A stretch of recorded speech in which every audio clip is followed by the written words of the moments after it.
또 한편으로는 주요 헤지펀드 매니저들 가운데 도널드 트럼프 대통령의 가장 든든한 옹호자 중 한 명인 빌 에크먼은 백악관이 지난주에 발표한 일부 관세에 대해서 90일 동안의 시간 초과를 촉구했습니다. 트럼프 대통령은 미국의 동맹국과 적국 모두에게 불균형적인 관세를 부과시킴으로써 경제적 핵겨울을 초래할 위험이 있으며 무역 파트너, 사업 장소, 투자 자본의 매력적인 목적지로서 미국에 대한 세계적인 신뢰를 떨어뜨리고 있다고 에크먼은 지적했습니다. 이런 에크먼의 발언은 일요일 저녁에 나왔는데요. 선물이 급격히 하락하면서 개장했었는데 에크먼은 대통령은 90일간의 일시 중지를 선언하고 불공정한 비대칭 관세 거래를 협상하고 해결하며 우리나라의 수조 달러의 새로운 투자를 유치할 기회를 가지고 있으며 그렇지 않으면 미국은 자체적으로 초래한 경제적 핵겨울로 향하게 될 것이라며 우리는 몸을 움츠려야 할 것이라고 말했습니다. 한편 빌 에크먼의 이런 발언이 오늘 한때 장 초반에 마치 트럼프가 90일 유예를 발표했던 것처럼 가짜뉴스가 진짜뉴스가 되어서 시장이 장 초반에 갑자기 폭등하기도 했었습니다. 단지 누군가가 했던 주장이 갑자기 사실화되듯이 찌라시가 되면서 증시가 이렇게 폭등하고 폭락하는 모습을 보면 미국 증시에 관한 투명도와 신뢰성은 이제는 정말 많이 깨져버린 상황입니다.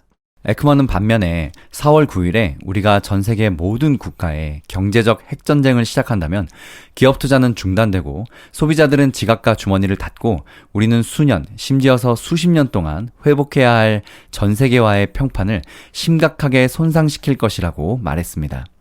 에크먼의 발언은 억만장자 투자자로서 주목할 만한 입장 변화를 나타내는데요. 며칠 전 그는 백악관의 접근 방식을 옹호하는 것처럼 보였었습니다. 저번 주 목요일에 게시된 글에서 에크먼은 협상에서 최고의 전략은 상대방에게 당신이 미쳤다는 것을 확인시키는 것입니다 라고 말했는데요. 그 다음 날인 금요일에는 에크먼은 트럼프가 다른 국가에 거래할 시간을 주기 위해서 월요일에 관세 시행 연기를 발표해도 놀라지 않을 것이라고 말했습니다.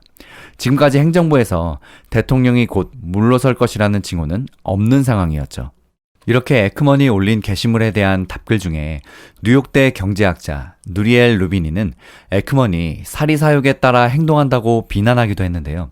그는 에크먼이 4일 전까지 트럼프 관세 정책을 지지했으며 이제 자신의 개인 자산이 위험에 처했기 때문에 발언하는 것처럼 보인다고 말했습니다. 이 경제학자의 비판적인 댓글에 에크먼이 다시 또 답글을 달았는데요. 루비니의 비판에 대해서 자신이나 그의 회사인 퍼싱스퀘어 캐피털 매니지먼트가 악화하는 시장 붕괴에 노출될 수 있는 마진이나 레버리지를 포트폴리오에서 절대로 사용하지 않았다고 주장했다고 합니다. 그는 포트폴리오의 작은 부분, 나이키 주식에 대한 콜옵션만이 관세 위험에 직접적으로 노출되어 있다고 덧붙였는데요. 퍼싱스퀘어 자본의 90% 이상이 영구적이므로 회사는 환매에 대해서 걱정할 필요가 없다고 그는 말했습니다. 한편 퍼싱이 투자하는 기업은 자본이 풍부하고 부채가 있는 경우 만기가 계단식으로 구성되어 있다고 하는데요.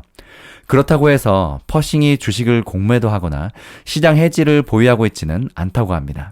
그는 시장이 붕괴되면 시장 평가 손실을 입겠지만 하락하는 시장에서 매도자가 되지 않을 것이라면서 자신의 회사에서 투자하고 있는 종목들을 계속 들고 갈 거라고 이야기하기도 했습니다. 한편 퍼싱스퀘어 캐피털 매니지먼트의 담당자는 에크먼의 게시물에 대한 논평을 거부하기도 했습니다. 이렇게 월가의 대가들도 자기들에게 유리하게 논평하는 경우가 상당히 많은데요.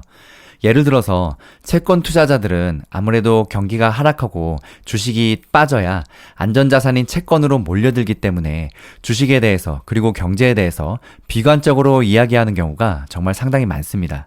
우리는 많은 사람들의 의견을 잘 듣고 판단해서 그냥 투자하면 되는 겁니다. 한편 지금의 폭락장에서 트럼프 대통령의 관세 정책 변경이 아닌 유일한 희망은 바로 기업의 실적 발표인데요. 새로운 실적 시즌의 시작에 대한 희망은 주요 글로벌 기업들이 관세 처리 계획과 경제에 대한 생각을 더 명확히 밝힐 수 있다는 것입니다. 하지만 미국으로 더 많은 제조업을 리쇼어링 하려는 트럼프의 최근 확대는 국내외 투자자들의 신뢰를 완전히 흔들었는데요. 전문가들은 분명히 해방의 날은 완전한 실패였다고 말했습니다. 국가나 기업의 명확성을 제공하는 대신에 트럼프가 변덕에 따라 행동하고 있다는 두려움을 강화했다고 합니다. JP모건에서는 경기 침체 예측을 40에서 60%로 상향 조정하기도 했고, 다른 월스트리트 회사들은 S&P 500 지수와 수익 추정치에 대한 연말 목표가를 다들 낮추기 시작했습니다. 투자하는 기업들의 모든 과정에서 기업의 궁극적인 고통점은 정확한 관세율을 알 수 없다는 것이라고 하는데요. 트럼프의 관세가 상호 협상을 위한 시작점에 불과하다면 이번 주 금요일부터 실적을 발표하기 시작하는 미국의 주요 은행들이 실적 발표를 시작할 때 최고 경영진으로부터 미래 전망에 대한 언급이 거의 없을 것으로 예상하고 있습니다. JP모건 체이스와 웰스파고 그리고 시티까지 미국의 주요 은행들이 다 실적을 발표하는데요. 은행은 종종 광범위한 실적 시즌 분위기를 설정합니다.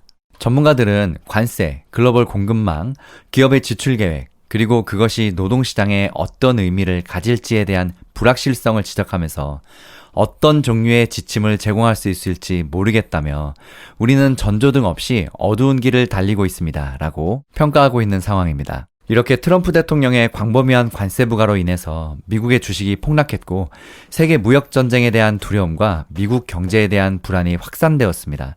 게다가 연방준비제도가 조금이나마 시장에 심폐소생술을 제공할 수 있기를 희망했던 투자자들은 이제 작은 기회마저도 완전히 버린 상황인데요. 트럼프의 광범위한 정책 의제는 여전히 불확실하며 인플레이션과 경제에 미칠 잠재적인 영향도 역시 불확실하기 때문입니다. 50년 이상 증권업계에 종사해온 경제학자 피터 카딜로는 우리는 지금 매우 좋지 않은 상황에 처해 있으며 이 모든 것은 관세 전쟁 때문이다 라고 말했습니다. 현재 매도세가 2007년에서 2008년 세계 금융위기의 공포와는 아직 거리가 멀지만 1987년의 블랙먼데이 폭락과는 어느 정도 유사하다고도 말했습니다. 약 40년 전 미국 주식의 하락은 역사상 가장 큰 하루 매도세로 아직도 남아있는데요. 그러나 위기 시기에 시장을 지원하기 위해서 중앙은행이 개입하려는 새로운 의지를 불러일으킨 것으로 평가받고 있습니다. 특히 트럼프의 관세가 편안하게 느끼기에는 너무 높은 인플레이션을 유지할 위험이 있을 때 페드는 이번 사이클에서 금리를 훨씬 더 많이 인하해서 시장을 지원하는 데 덜 적극적일 수 있다고 하는데요. 그러나 트럼프가 시장이 격렬하게 움직이는 동안 얼마나 오랫동안 방관할 수 있는지 이조차도 역시 불분명하다고 이야기했습니다. 이어서 카딜로는 저는 항상 이런 식으로 봅니다. 시장은 이야기꾼이며 워싱턴에 지시합니다. 라고 말했는데요.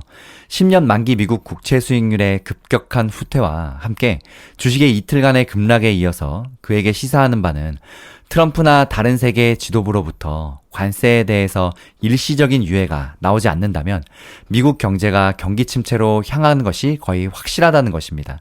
한편 트럼프에 맞설 수 있는 전 세계의 유일한 딱 한 남자, 파월 의장은 사람들에게 부담을 주는 불확실성을 이해한다고 했습니다만 우리는 정책 경로가 어떻게 되어야 하는지에 대한 더 큰 명확성을 기다리고 있다며 우리는 트럼프의 관세가 어디에서 멈출지 아직 모릅니다. 우리는 그것을 지켜봐야 할 것입니다. 라고 말하며 계속 신중 모드를 유지하고 있는 상황입니다. 결국 지금 시장의 모든 문제는 딱 한 단어로 정의할 수 있습니다. 바로 불확실성인데요. 주식시장에서 사실 가장 싫어하는 단어가 바로 불확실성이죠. 이 불확실성이 앞으로 어느 한 방향으로 정해지게 될지 사실 조금은 답답하지만 우리는 아직 조금 더 기다려야겠습니다. 힐링가족 여러분 힘내세요. 성공투자 파이팅!